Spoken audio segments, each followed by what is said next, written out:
All right.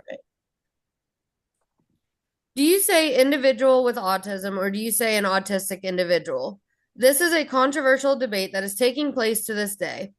Both person first language and identity first language are different, but appropriate ways to refer to individuals, with the choice depending on the individual's preference. However, which is the more appropriate of the two? Our group split into two teams, first person language and identity first language. In in the person first language group, we have Krista, Noelle, and Olivia. In the individual first language group, we have Holly and Isabel. Through scholarly research articles and visuals, we will now conduct an informal debate to continue to come to conclusions about our stance on this controversial topic. It is a split argument on either side for person first language and identity first language.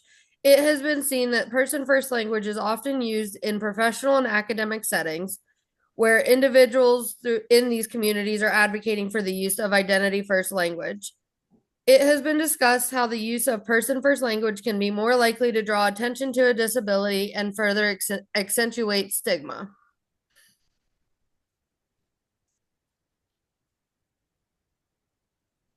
I can start by explaining what person first language is. Person first language emphasizes the individuality, equality, and dignity of people rather than defining people primarily by their disability. And I'm also going to show a visual that will describe exactly what identity first person or identity first language is. And I am sharing that right now. Can everybody see? Yep. Yep. Perfect. So on the identity first language, this puts the disability first and is viewed as part of who they are, not something that's happened to them. I'm now going to stop sharing and we'll continue with our discussion.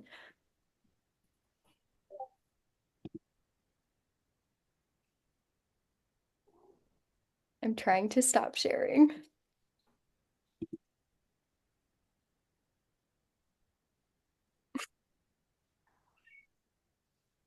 Okay, can somebody you can continue talking. I'm going to try to get over this.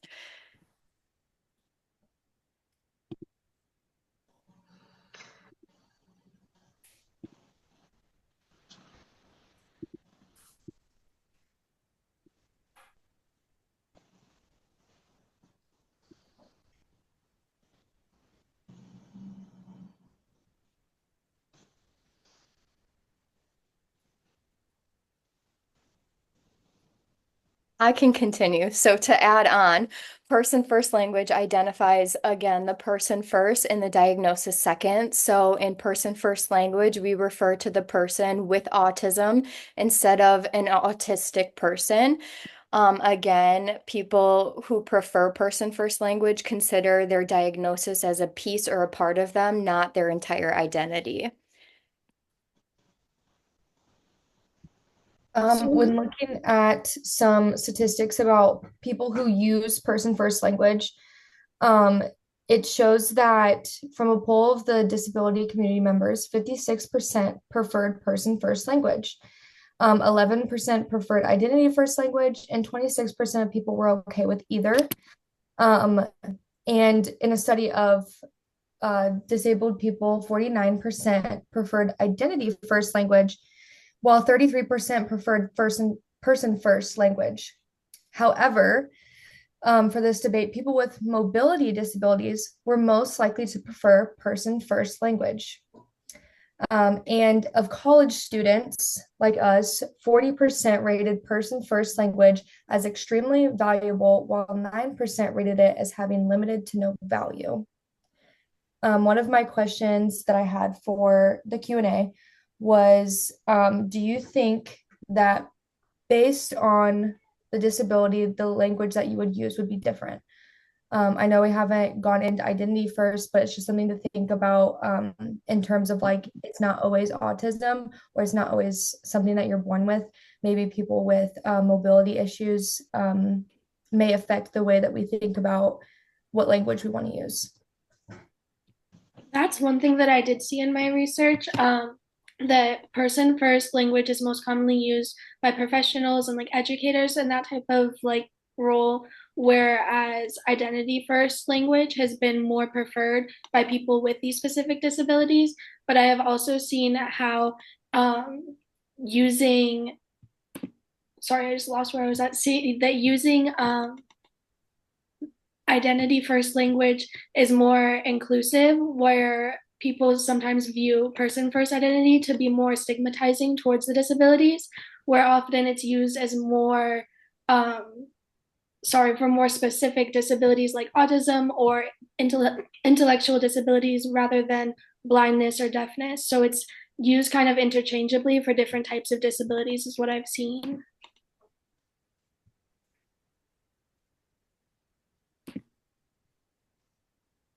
And since I was on the person first language, and how I think that coming from someone who's an advocate of the community, having a sister with autism, I've always used person first. I feel like in my bachelor's degree, we used person first. So that's the one I was primarily drawn to and more familiar with in terms of schooling. Again, with the college students saying that mainly they use person first language, and maybe that's more of an academic thing than just an everyday life type of thing. But since we haven't talked about identity first, does anyone want to go into kind of what that is before we start doing some questions and going further into our debate?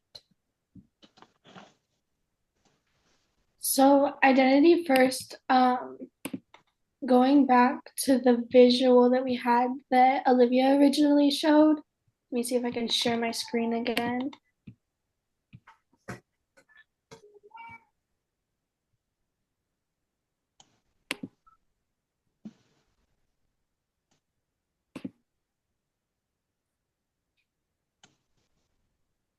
Okay, I can't figure out how to share my screen. But anyways, identity first language specifically deals with viewing the disability as part of who the person is rather than something that's happened to them. So I've seen a lot of people who specifically, thank you. So from my research from what I've seen, where they take polls of who prefers identity first versus person first language, I've seen that people who have autism or other similar disabilities prefer identity first language, which is also interesting because kind of going off of what Noelle was saying, I also have started using person first language, and that was what I was originally more drawn to. And I hadn't realized that there was such of a kind of 50-50 debate of person first versus identity first. So going off of what you just said, at my clinic, I was talking about how we were doing this debate, and that brought up a very good point. So my supervisor was like, what do you prefer? And I said person first, because as someone that was born with Asperger's syndrome, I've always always been like, I don't consider it my main identity, and it's not taken away from me, but like it is part of my identity, but I don't want people just to see me as that. But I'm not taking away, like I'm not saying it's anything bad about me.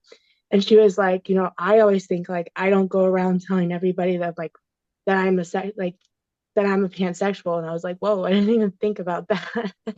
So that was an interesting take on that conversation.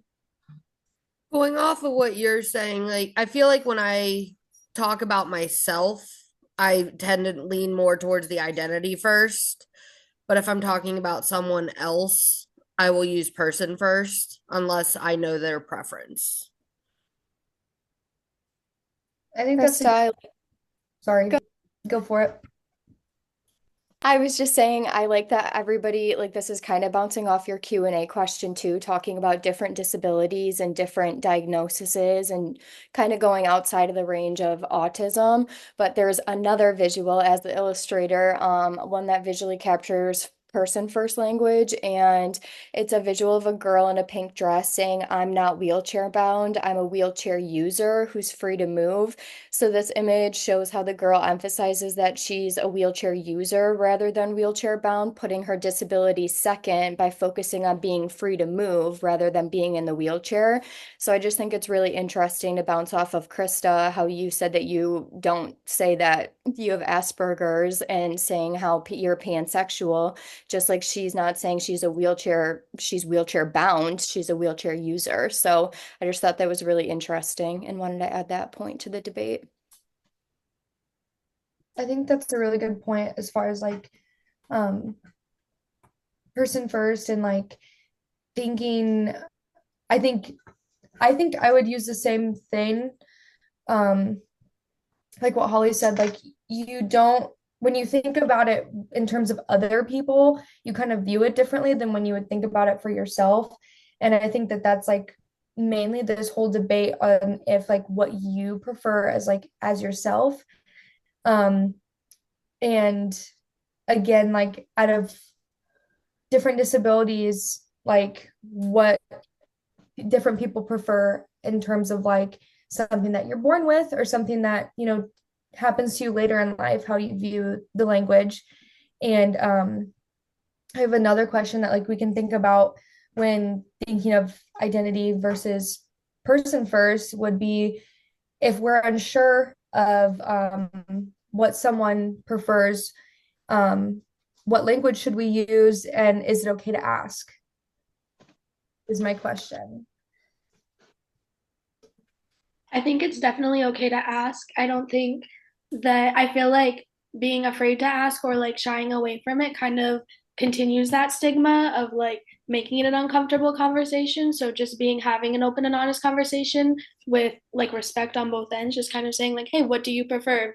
Kind of similar to like asking anyone like their pronouns or anything similar to that. If you're wanting to be inclusive, you need to know what the person prefers. So I think it definitely can go either way, but I think it's definitely appropriate to ask.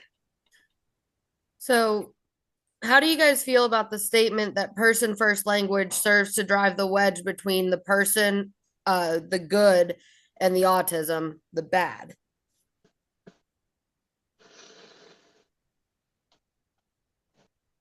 In terms of person first, is that what you said? Yeah. Um, person first language just serves to drive a wedge between the person, the good, and the autism, the bad.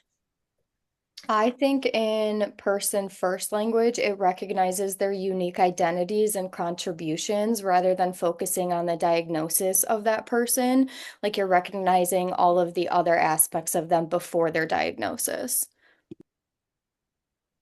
Not that there's a bad diagnosis or a good diagnosis, just that you're recognizing the other parts of that individual first.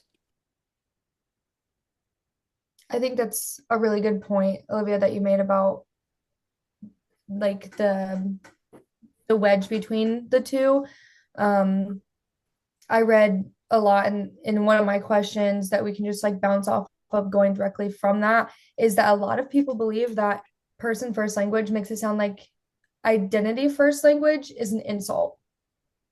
And that was a huge thing that I read about in a few articles and whether or not we agree or disagree. I think that um, when viewing it from more of like an academic standpoint, again, like learning exclusively person first when starting my ABA degree was very important to the teacher and to like the students. And I think like person first in literature and references or like articles like that is really important. But I think that in terms of like making it sound like an insult, I don't agree.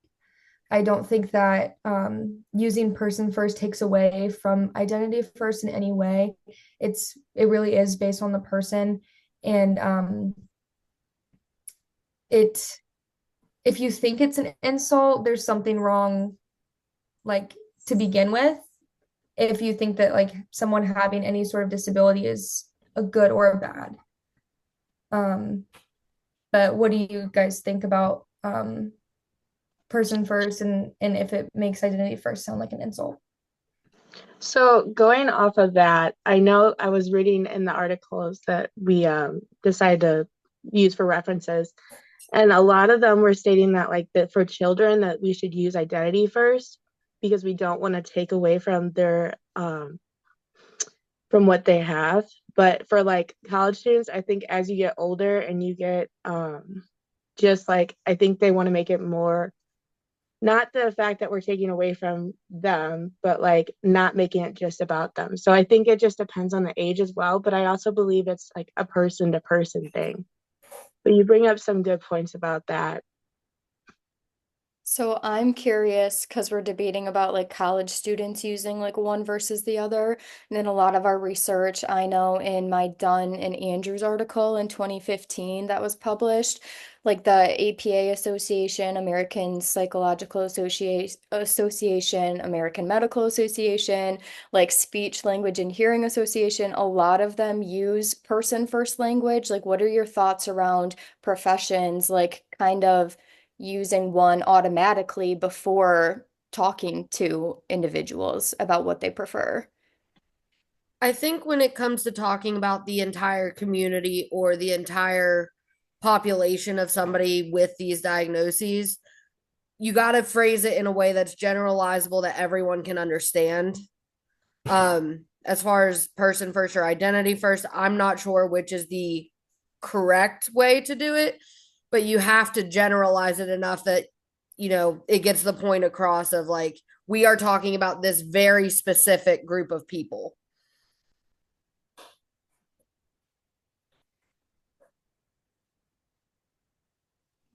I think it's interesting too because I have seen such strong sides from either side, like or strong points from either side. Um, just kind of like going back and forth, and I don't know that there ever will be like one correct way to say it. I think that it really is open to interpretation and depending on how the individual feels. So I feel like it's hard kind of because right now like education and those type of professionals are using more person first language. But I feel like that could eventually change as like everything starts to like adapt. So I feel like it just kind of depends on how people are feeling. And then as the research goes on, if this community is saying that they prefer one specific type of language, it would make most sense to use that type of language. I love that you said as the research continues, because we have another visual from a language survey that shows that 81.4% of the respondents that were taken within an autism community preferred identity first language, meaning using autistic person rather than person with autism. And in that same survey, 88.1% of the respondents refer to themselves or their loved ones as autistic or an autistic person rather than using person first language. So it's interesting as the research goes, like this visual shows that yes, the data may be changing and preferences also might be changing. Going off And of your visual here, autism is not something I have. It's an integral part of who I am. How does that statement correlate to this debate of it is such an integral part of who the person is? It is a large part of their identity. So you can't just like pack it in a box and hide it away.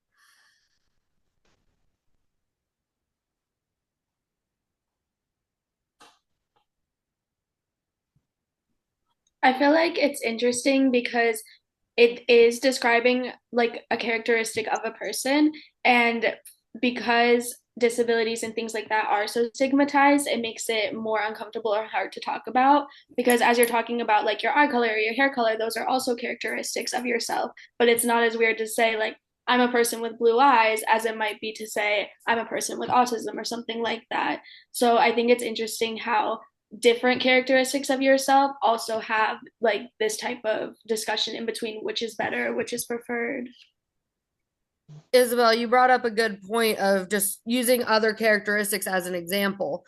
It's not so weird to say that, you have a blonde haired girl or a brown haired boy. So why is using a diagnosis first more offensive, more wrong?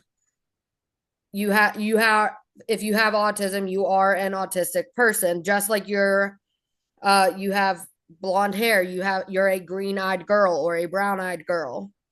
Where do we draw the line of what's acceptable and what's not? I think it's going back to kind of what Krista said about like you don't have to tell people you're pansexual. Like why do you have to tell people you have autism? So I don't know, like identifying that identity first. I'm a pansexual person. Like I'm a person who is pansexual. Like that's just identifying like the other characteristics of a person. I know like we're going back to features like brown hair, blue eyes, but more internal things. Like what are your guys' thoughts on that? Like bouncing back to Holly and Isabel. I agree. I think it's really interesting just how describing like different types of characteristics like are so stigmatized and kind of like uncomfortable to talk about. And I think that's why having a debate like this is important, and having these conversations to make it just a little bit less like uncomfortable to talk about. um but I think that it is kind of that just kind of circles back to the main point of that it really depends on the individual and how they feel. Because, like you said, you don't need to tell anyone that you're pansexual or anyone anything really. So it depends on how you feel, you want to present yourself, what you want to share, and then also what you prefer. And then I think that kind of just goes back to using the specific language that the individual prefers, because that's just the best way to be the most inclusive. And yeah. And just going off of that, there is limitations that we still have to this debate because it's still ongoing. And one of the ones that I found like throughout each article was there is no clear consciousness in literature regarding the most preferred language from autistic people. There is no defiant like answer, like we've been saying. And there's no way, there's a limitation of surveys with difficulty in reaching the entire autism spectrum because realistically, we're not going to be able to get a hold of everyone and find out where they stand on it, right? So that's why I believe, like we've been saying, that this is going to be a debate, and I think it's going to be up to each person individually. For So sure. And I have an article that supports that. Again, Dunn and Andrews, 2015, said that moving forward, researchers they believe that adopting both person first language and identity first language could address concerns of disability groups while promoting human dignity and maintaining scientific and professional rigor, while also enhancing cultural competence regarding disability issues and personal and scientific communications, which I feel like is a huge, huge point that we need to make. We need to be mindful of using both languages depending on their preference.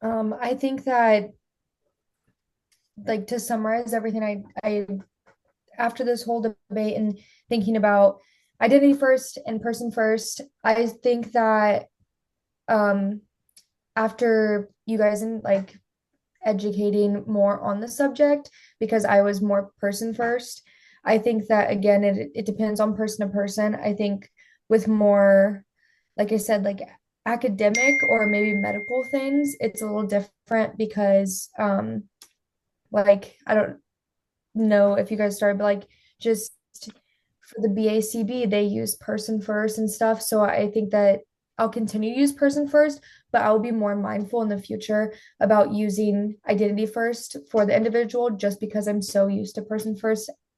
Having that conversation, asking someone what they want in terms of what language we want to use, and celebrating whether they want to use person first or identity first, because either way, it should not be seen as an insult um, for person first or identity. And I think it's great that the community wants identity first because it should be celebrated. It shouldn't be put aside. But I think in terms of like literatures and more educational scholarly reviews, using person first may be a bit more beneficial than identity first. What do you guys think? I agree with what you're saying about it. Doing the research for all of this has opened my eyes to consider using person first rather than identity first. And I think ultimately, again, for professional settings, we have to have something that can be generalizable across people, across communities. But when it comes down to you, your immediate friend circle, your immediate, people you're in contact with, I think it very much comes down to preference. And I don't think anything one way or the other will ever solidify that one is better or more correct than the other. I completely agree with that last statement, Holly.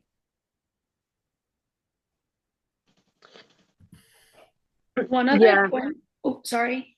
Nope, sorry. As I was just say, going off of that, I agree as well with you guys on what you were saying. I know when I first saw this debate, I was like, person first, like what there's no other stance. And then as I was reading the articles and I got to see both sides of the argument, I was like, now I feel like either one could be, just depends on the person, like we just keep saying, and the individual. And I will just be, like you guys said, be mindful of how I'm using it. I think when I'm working with my clients that are mainly children, I will be using more of identity language, but it's just something I'm going to keep in mind.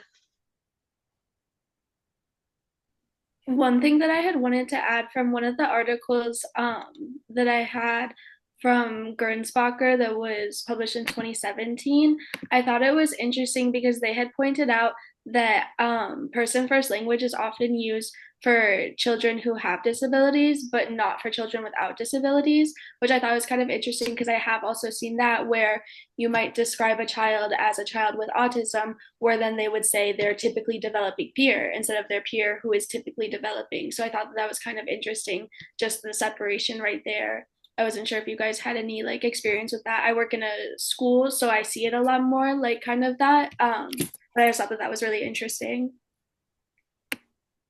That is pretty interesting. Moving forward, Noel, I saw you had some other questions. Would we like to address those? Yeah, I had we went over if we agree or disagree, if it sounded like an insult. Um, we kind of went over, I had if identity first language is so widely preferred by the community, why are we taught in school to use person first language?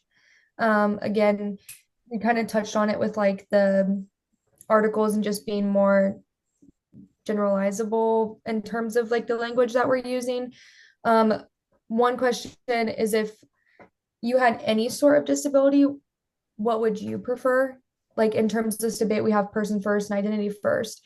I have epilepsy and it's considered a disability, but I've never said I'm epileptic.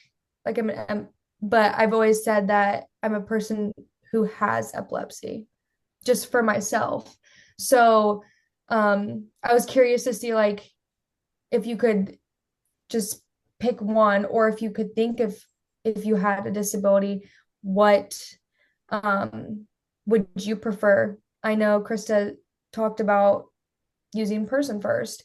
So because the autistic community prefers identity first, what were your guys' stances on if you had a choice? I know for me personally, I say I'm ADHD. I don't say I have ADHD because that to me it is why I am the way I am. That is such a huge part of who I am. So for me, I use identity first to specifically about my ADHD. I feel that when referring to myself, would use first or person first language. Just how I refer to the way I refer to things, just like naturally my natural language. But again, with all of this research and with everybody's points, I am going to be more mindful about the language that I use around people and their preferences, because that is the most important part of this, is what they prefer to make them feel happy inside. Does anybody else have any last comments they feel they need to add for this debate? I don't think so. Okay. No. Then I think that brings us to our close. This was really fun to work on with you guys. Good job, guys. Yeah. It was fun. Thank you.